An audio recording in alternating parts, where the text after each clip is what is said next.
Hola queridos amigos, bienvenidos a otro capítulo de Contracara, aquí por TLB1, toda la verdad primero. El programa de hoy lo vamos a dedicar un poco a nuestros hermanos mexicanos, que hay muchos que nos siguen a través de esta programación. Bueno, vamos a dedicar este programa a los candidatos que se presentan en las próximas elecciones del 1 de julio del 2018 en México. Queremos saber, hay varios personajes bastante importantes y de los cuales queremos saber cuál es la postura real. Todo esto lo vamos a tratar con un gran amigo que es Miguel Salinas Chávez, que es analista político y director del BIE, que es el Boletín Información de Inteligencia Estratégica. Vamos, antes de entrevistarlo, pidiéndoles, si usted quiere colaborar con TLB1, puede hacerlo a través de nuestra página web, o a través de Facebook o YouTube también, ¿no? Donde puede ingresar y ayudarnos aportando lo que sea posible dentro de su generosidad. Así que contamos con su apoyo y agradecemos enormemente a todos los que nos vienen apoyando hasta ahora, que es muy importante la colaboración porque está muy costoso en la Argentina y estamos muy difíciles para salir adelante. También, si usted está suscrito al canal TLB1, ahí ve que tenemos más de 59.000 suscriptores, creo que estamos llegando a los 60.000 en breve. Puede apretar la campanita que figura a la derecha de suscriptores, y en los cuales va a recibir automáticamente toda la programación que emite TLB1 cada vez que lo subimos a YouTube. También lo invitamos a los cursos de formación. Vea esta introducción. Bienvenidos a CEPA, Centro de Estudios del Pensamiento Americano. Nuevo sitio web de cursos de formación en política, filosofía, historia, literatura, geopolítica, religión, psicología y más. Cursos de formación que reflejan el verdadero pensamiento americano. Lo invitamos a elegir el curso de su agrado ingresando en www.cepa.la. Muy bien, agradecemos a todos los que ingresen en CEPA, es una forma de colaborar también y también ayudar a apagar un poco la sabiduría de muchos de los disertantes. Generalmente en el mundo nacional o soberano, identitario, tenemos la tendencia a regalar mucho del intelecto, ¿no? Yo creo que hay que también colaborar un poco para que esa capacidad intelectual siga creciendo con el apoyo de ustedes. Bueno, vamos de lleno al programa. Quiero comentarles que hay varios candidatos en México, entre ellos está Andrés Manuel López Obrador, está Ricardo Anaya, está José Antonio Meade, está Margarita Zavala y hay otro candidato que se llama Jaime Eloydoro Rodríguez Calderón, que le dicen el Bronco. Vamos a tratar este tema con nuestro gran amigo Miguel Salinas Chávez, que es analista político y director del BIE, del Boletín de Información e Inteligencia Estratégica, y también conductor del programa México para Iberoamérica aquí en TLB1. Así que un placer, Miguel, gracias por tenerte y aclararnos mucho del panorama político electoral que se va a llevar a cabo el 1 de julio de este año. Queridos amigos y compañeros de Argentina, el placer es mío, un honor estar ante sus cámaras, ante su auditorio muy extenso, que sabemos que tiene seguidores por todo el continente y por España y otras partes del mundo, y es un doble honor para mí estar a ambos lados del micrófono como conductor y ahora como entrevistado para hablar de este tema tan de actualidad y tan candente y de tanto interés para todo el público hispanoamericano, que es la próxima elección y cambio de gobierno que habrá en México el próximo 1 de julio. Exacto, Miguel. Quería preguntarte también, por supuesto que tenemos muchos seguidores mexicanos, dentro de los 60.000 suscriptores que tenemos y muchos que nos ven, y qué mejor que tengamos esta visión entre ambos lados, ¿no? Del norte y sur, Norteamérica y Sudamérica. Entendemos que quedaron en la contienda 4 candidatos, si no me equivoco, es Andrés Manuel López Obrador, que suena como el favorito, ¿no es cierto?, de una línea de izquierda, un hombre de 64 años. Después Ricardo Anaya, que también fue presidente del Partido Nacional, Partido de Acción Nacional. Acción Nacional. Exacto. Y que, bueno, también es un hombre joven, 39 años. José Antonio Meade, ¿no es cierto?, que también ha sido funcionario en diferentes épocas y particularmente en el gobierno de Peña Nieto, y se presenta también, si no me equivoco, como independiente Jaime Rodríguez Calderón, alias El Bronco, ¿no?, que nos suena muy gracioso porque parece como unas viejas, de las viejas películas, series que mirábamos acá, El Bronco. Miguel, contanos un poquito cómo ves el panorama. Bueno, vamos a empezar, si quieres, en ese orden que tú mencionaste, pero a la inversa. Vamos a empezar con el último que hablaste, que mencionaste, que es Jaime Rodríguez Calderón, El Bronco. El Bronco, bueno, es una palabra aquí en México que se utiliza para definir, digamos, a una persona muy echada para adelante, muy envalentonada, que también es un término que se utiliza para los caballos cuando están sin domesticar, o sea, los caballos salvajes, que es un caballo bronco. Este personaje actualmente está terminando su periodo como gobernador del estado de Nuevo León. El estado de Nuevo León, su capital es la ciudad de Monterrey. Monterrey es la ciudad más industrial de México. Es cuna de muchas de las grandes industrias del país. Y siempre ha competido con Guadalajara, desde donde estoy transmitiendo. Ha competido por, digamos, el segundo lugar en importancia como ciudad para el país. Sin embargo, evidentemente Guadalajara es más importante que Monterrey, no solamente en el número de población, sino en cuanto a la presencia histórica y cultural que tiene y el peso que tiene para México. Pero bueno, Monterrey y Nuevo León es un estado muy próspero, de los más prósperos del país, y Jaime Rodríguez Calderón fue gobernador, está terminando su periodo, pero está ahorita como candidato independiente. Es el primer gobernador en la historia del país independiente, y por lo tanto también es el primer candidato, digamos, independiente. Independiente significa que no pertenece a ningún partido político. Eso oficialmente, porque realmente fue priista, militó en el Partido Revolucionario Institucional durante 30 años, es decir, toda su historia política la hizo dentro del PRI, hasta que llegó en el 2012 el proceso de elegir candidato para la gubernatura del estado de Nuevo León, y como él no salió favorecido con esa candidatura, pues decidió salirse del PRI y hacerlo de manera independiente. Pero bueno, realmente tiene 6 años de independiente y 30 años de militancia priista, así que bueno, si uno lo pone en la balanza, evidentemente es más priista que independiente. Exactamente, así es. Sí. Entonces, él es una figura muy, ¿cómo le podemos llamar? Realmente no tiene ninguna posibilidad de llegar a ganar, o sea, realmente en las encuestas se le da un 2% de voto, o sea, ni siquiera en el estado donde él está gobernando tendría un voto mayoritario, ni siquiera ahí, ¿no? De hecho, mucha gente ahí no lo quiere. Él, por esa libertad que le da el saber que va a perder, ha tenido la osadía de plantear y decir ciertas cosas que han quedado como folclóricas, ¿no? Como más tirando a la comedia que a lo serio. Por ejemplo, una propuesta que hizo, ustedes saben que en México estamos pasando por la peor ola de inseguridad de la historia del país. Entonces, él propone que a los asaltantes, a los ladrones, rateros, no sé cómo les llamen ustedes en Argentina, la gente que le gusta hurtar, ¿no? El delincuente. Él propone que se les cortaran las manos, ¿no? Así como si fuera el Islam. Se acostumbra en algunos lugares, por ejemplo, de los países árabes, ¿no? Donde todavía se aplica esa ley, ¿no? De mutilar físicamente a los que cometen algún delito. Bueno, pues él lo propuso como una propuesta real, no como un chiste, y eso, bueno, pues causó una gran polémica aquí en México, ¿no? Claro. Así como eso, pues ha propuesto algunas otras cosas así medio extrañas, ¿no? Pero realmente él no tiene ninguna posibilidad de ganar.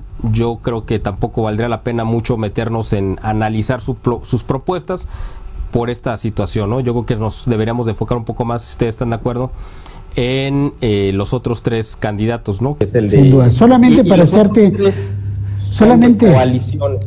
Para hacerte una aclaración, acá había un dicho radical, no recuerdo bien quién era el radical que lo mencionaba, que decía cada uno grita de acuerdo a la distancia que está del poder. Cuanto más lejos estás, más audaz sos, más terminante, claro, ¿no? Y debe ser el caso de Rodríguez Calderón. Así es, evidentemente. Yo creo que vale la pena también mencionar así, aunque sea de pasada, que la única mujer que estaba participando en la contienda fue Margarita Zavala. Ella es esposa de Felipe Calderón, que fue presidente de México del año 2006 al año 2012. Hay un dato interesante. En el año 2006, es decir, hace 12 años, fue la primera contienda, en la que participó como candidato presidencial Andrés Manuel López Obrador, que muchos lo están viendo como un Lula mexicano. Ahorita vamos a entrar con él. Simplemente quería mencionar esta parte, porque esta es la tercera candidatura seguida en la que él participa. Evidentemente, si es la tercera es porque las anteriores no consiguió ganar, ¿no? Entonces, al esposo de Margarita fue al que le tocó competir contra López Obrador. Ahora la lanzaron, porque realmente yo creo que no fue una idea de ella, la lanzaron a ver si con la intención de captar el voto femenino, simplemente para hacer un voto de género. Hay un dato interesante con esta mujer. Ella era la candidata de Hillary Clinton. De hecho, la candidatura de ella se armó al calor de la candidatura, o al cobijo de la candidatura de Hillary Clinton, considerando o calculando que ella iba a ganar. Y Hillary, ya como ustedes lo saben, había empezado a desplegar a sus candidatos a lo largo y ancho de todo el continente, con la sorpresa de que no ganó, afortunadamente, ¿no?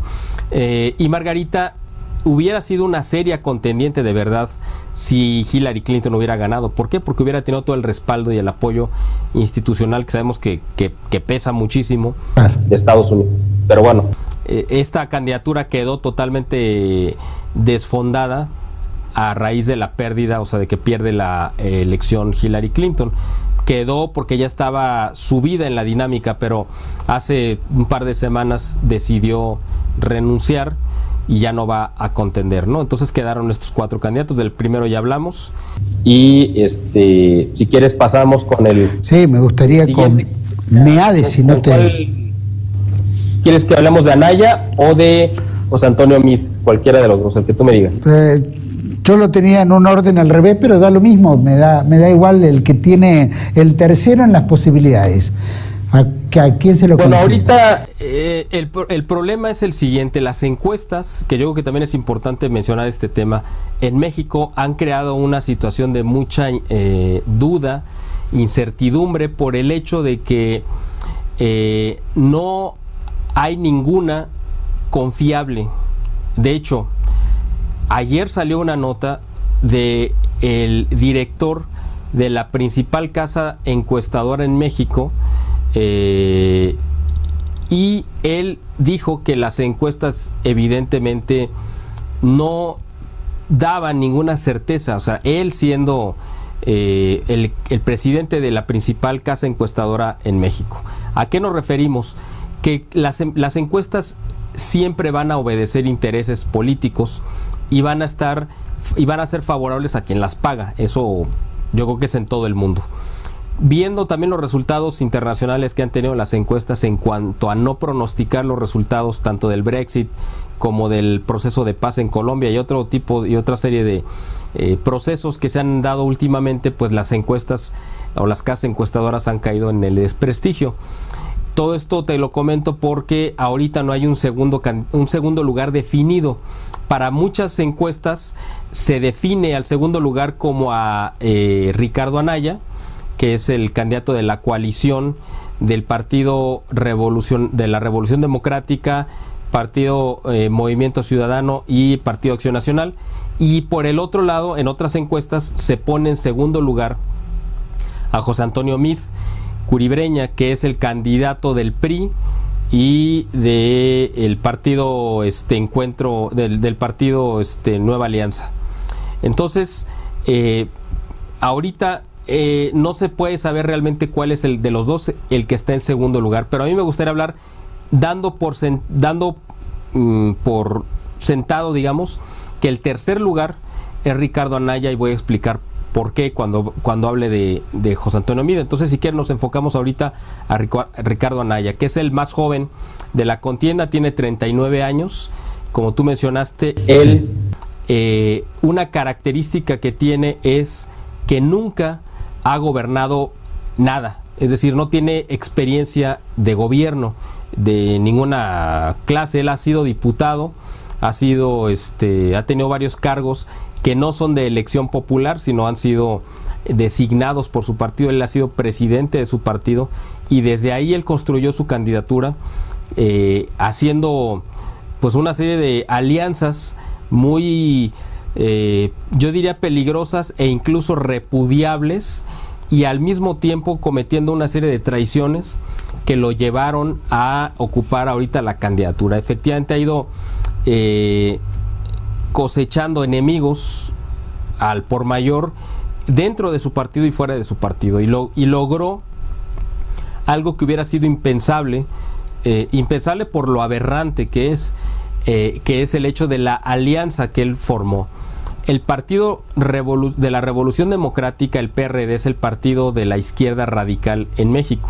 Es el partido que en la Ciudad de México impuso el aborto, el matrimonio homosexual y una serie de medidas totalmente contrarias a la esencia natural de la sociedad mexicana, y en contra del parecer, además, de la sociedad, porque nunca se le consultó, y la sociedad estuvo en contra de estas medidas. El PRD, el Partido de la Revolución Democrática, ha gobernado a la Ciudad de México desde hace 20 años, desde 1997. Y el Partido Acción Nacional, del cual proviene Ricardo Anaya, pues es el partido que representa, en teoría, todo lo contrario al PRD. ¿Por qué?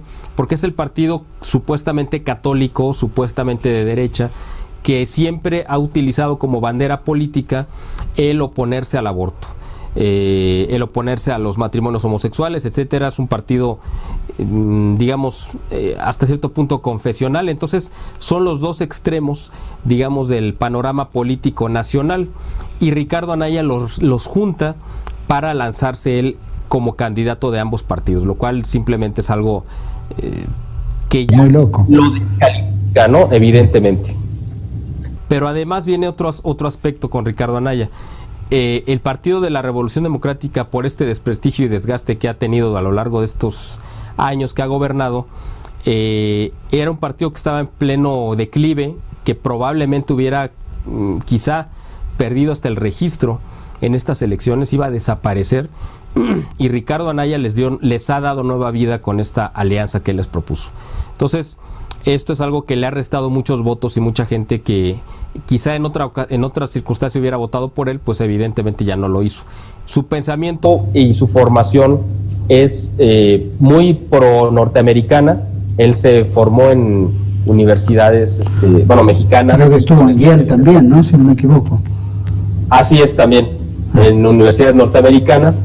Y él proviene de una clase media alta del estado de Querétaro, que es un estado colindante, vecino de la Ciudad de México, del centro del país, donde está concentrado, digamos, todo lo que es el voto católico tradicional, ¿no?, del país.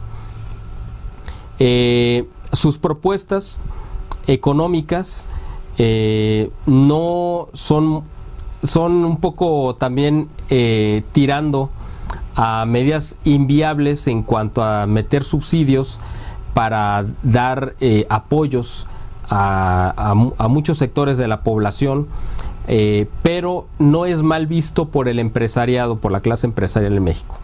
Sin embargo, genera desconfianza por estos dos aspectos, ¿no? El primero es esta alianza con la izquierda.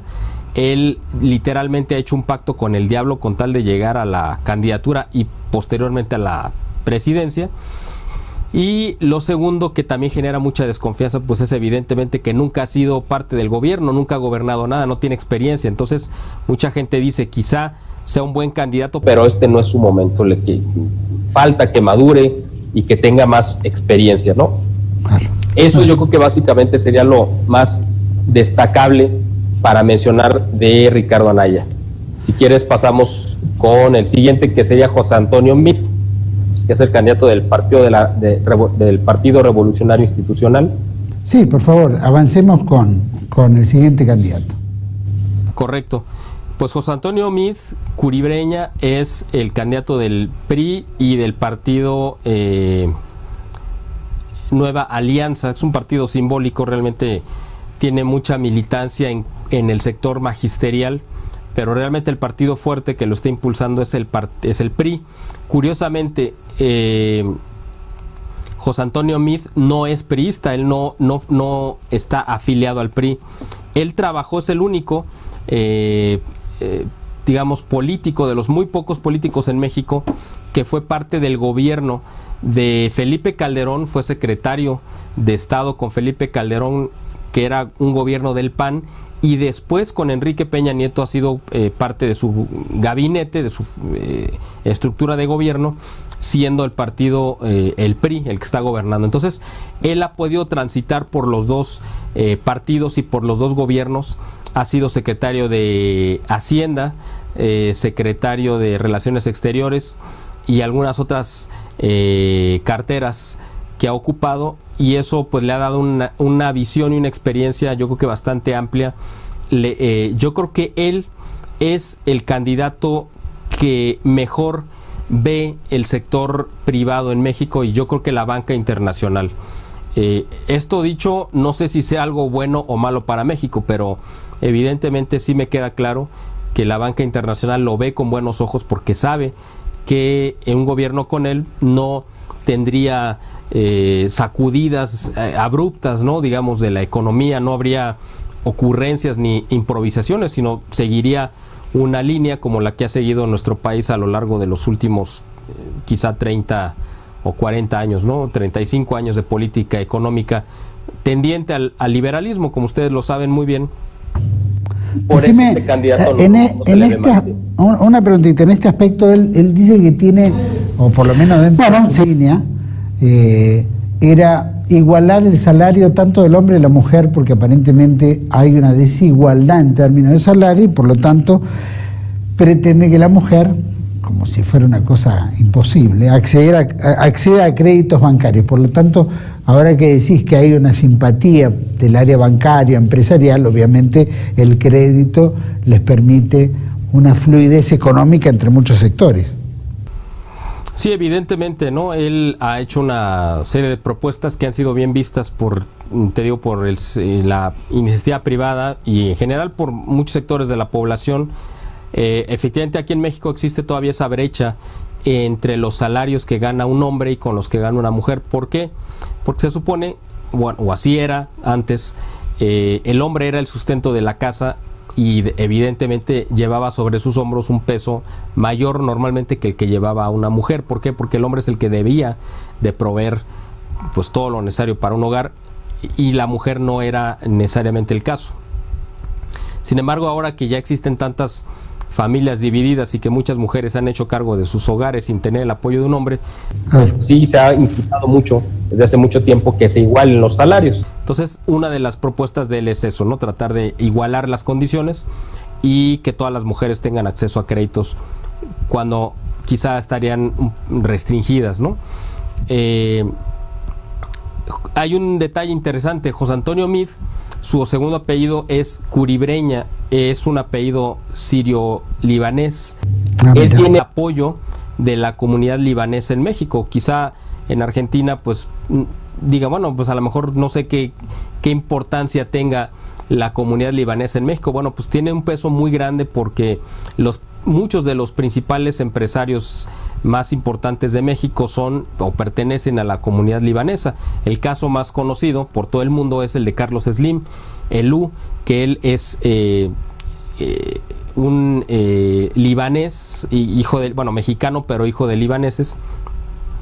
Y toda la comunidad libanesa, que tiene un peso muy grande económico y político en México, está apoyando a José Antonio Meade.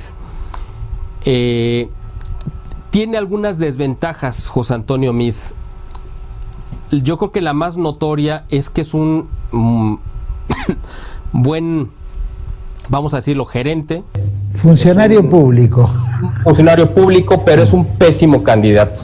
él no nació, no tiene carisma, no tiene la simpatía, no tiene ninguna cualidad para ser un candidato, de nada, o sea, yo creo que si lo pusieran de candidato para jefe de su colonia, tampoco, o sea, del barrio donde viviera, tampoco ganaría, en el sentido de que no tiene ninguna simpatía. Sin embargo, es una persona muy calificada para el cargo al cual está aspirando. De hecho, de todos los candidatos, sin duda, él es el que está mejor calificado, y el que sería, si no el ideal, evidentemente sí sería quizá el menos malo, ¿no? Que aquí, bueno, desgraciadamente en México no tenemos como una opción buena, sino dentro de las malas opciones debemos de elegir la que sea menos mala.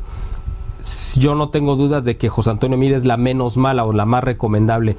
De las partes buenas que él tiene es que es un hombre de familia, es un hombre tradicional católico, y lo ha dicho abiertamente, públicamente ha dicho que es católico, no lo oculta, es un católico convencido, ferviente, en fin, tiene en ese sentido, evidentemente él se opone al aborto, está a favor de la familia natural, entonces tienen esa parte también, creo yo, que una ventaja, porque el voto católico en México pues es el mayoritario, evidentemente en México el 80-82% de la población es católica, y de ese 82% en México más o menos hay 130, 140 millones de personas viviendo en México, más otros 30 millones en Estados Unidos.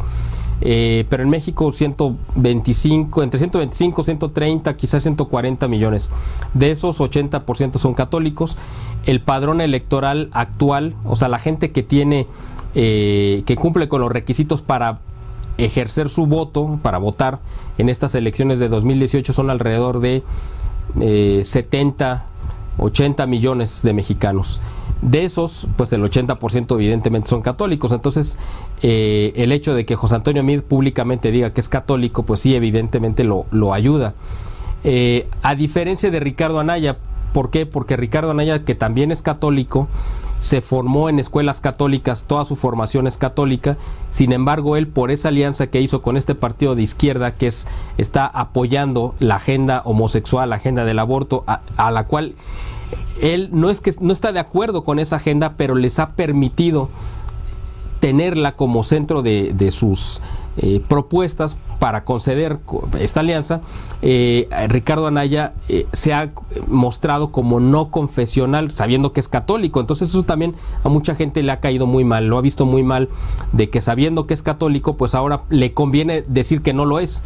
En cambio, con José Antonio Meade, él sí dice, pues yo soy católico, siempre lo he sido y lo voy a seguir siendo, y no hay una contradicción entre lo que estoy haciendo como aspirante o político con mis creencias religiosas. Entonces esa parte también la gente se lo ha tomado a bien, mucha gente en México que dice, bueno, qué bueno que lo diga, ¿no?, abiertamente. Su propuesta política en general es muy acorde, es totalmente, en sincronía con lo que ha hecho Peña Nieto, el actual presidente de la República, que ha sido un presidente muy vapuleado, como ya lo sabemos, muy maltratado, en algunas cosas injustamente, y en otras pues yo creo que muy bien merecidas. Tiene claroscuros, y ya a lo mejor valdría la pena después, en alguna otra ocasión de futuro, hacer un como corte de caja sobre lo que fue el gobierno de Peña Nieto. Pero bueno, ahorita José Antonio Meade evidentemente va a continuar con esta línea de las medidas que ha tomado Enrique Peña Nieto. Ese quizás sea el mayor estigma que tiene José Antonio Meade, y lo que ha hecho tan pesada la carga para ir remontando la simpatía en esta elección para él. Esa carga es precisamente el que sea el candidato del PRI. El PRI ahorita es el partido más repudiado del país, evidentemente, pues porque el gobierno en turno siempre es así. Yo creo que en cualquier país. Aparte lleva ¿cuántos años gobernando? El PRI, digamos como ideológicamente, se puede decir que surge con la Revolución Mexicana, ¿no? A partir de 1910, pero bueno, ahí hubo una serie de cambios y de formaciones, alteraciones, y ya se establece la paz en México a partir, digamos, de 1920, cuando llega al poder Álvaro Obregón, que podríamos decir que es el inicio del PRI. Todavía no se llamaba PRI como tal, pero a partir de 1920 se empiezan a suceder presidentes con una línea de pensamiento muy similar. Masones, evidentemente, que buscan la primera etapa del PRI, digamos, es de 1920 a 1940, son 20 años, donde gobierna primero Álvaro Obregón, después viene Plutarco Elías Calles, que ustedes lo conocen muy bien, es el que causó la guerra cristera en México, fue un desastre para el país. Después él impuso, después en 1928 vuelve a ser candidato Álvaro Obregón, que había sido presidente de 1920 a 1924, vuelve a lanzarse a la presidencia. En 1928 gana la elección, o se impone, porque no había democracia realmente en México, y ya siendo el candidato electo o el presidente electo es asesinado. Entonces se convoca una nueva elección para 1929, en la cual el candidato que gana la elección es José Vasconcelos, un candidato, un filósofo que estaba totalmente en la línea que nosotros representamos, ustedes en TV1 en Argentina, nosotros en México. Era un candidato que tenía la línea absolutamente identitaria, hispanista, católica, etcétera. Él gana la elección, sin embargo, Plutarco Elías Calles, que era el presidente que iba saliendo, digamos, impone a su candidato, y a partir de ahí empieza un periodo que se llama del maximato, que es una serie de presidentes títeres que va poniendo Plutarco Elías Calles para seguir gobernando. El último de ellos que él impone es Lázaro Cárdenas en 1934, y él, sabiendo que o se deshacía de Plutarco Elías Calles o Plutarco se iba a deshacer de él, decide echarlo del país y entonces él tomar el control. Y en 1940 empieza un segundo periodo, digamos, ya del PRI consolidado, que se extiende del 1940 al 70, es el periodo que se conoce como el desarrollo estabilizador, donde México se moderniza, se convierte en un país de mucha pujanza, crecimiento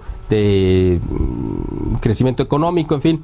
Y luego ese periodo termina en 1970, precisamente porque México estaba convirtiéndose en un Japón, y así lo identificó Estados Unidos, y entonces nos mete en una zancadilla y entra el primer periodo, digamos, de gobierno populista de izquierda, que es el de Echeverría, Luis Echeverría Álvarez, a partir de 1970 hasta 1976, y luego viene un segundo periodo con unas características muy similares, que es el de José López Portillo, del 76 al 82, con altas y bajas, un crecimiento económico muy grande para México en ese periodo del 76 al 80, porque vino un boom petrolero, pero a partir del 81 viene una caída tremenda porque se caen los precios del petróleo, una serie de situaciones en las que México quedó involucrado, y termina este periodo en el 82 y empieza la tercera etapa, que es la actual que tiene el PRI ahorita, que es del 82 al 2018,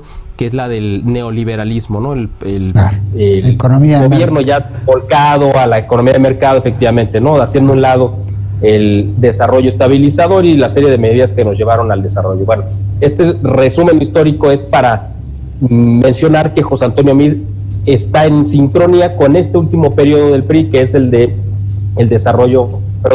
neoliberalismo, ¿no? Entonces, por eso es bien visto por la banca internacional y por la iniciativa privada. Claro. Y el último candidato, digamos, el que está ahorita, como tú mencionas, encabezando las preferencias electorales y las encuestas, y que se presenta como el virtual ganador o el futuro ganador de la contienda electoral, pues es Andrés Manuel López Obrador. Pero ¿sabes qué vamos a hacer? Vamos a hacer un pequeño corte para dejar un poquito de suspenso de todo lo que vas a decir, López Obrador. Perfecto. A esto después de este pequeño corte comercial. Ya volvemos.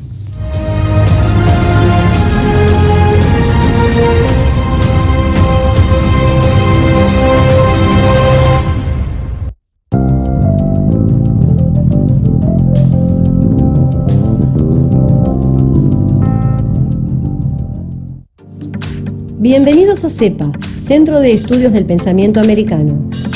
Nuevo sitio web de cursos de formación en política, filosofía, historia, literatura, geopolítica, religión, psicología y más. Cursos de formación que reflejan el verdadero pensamiento americano.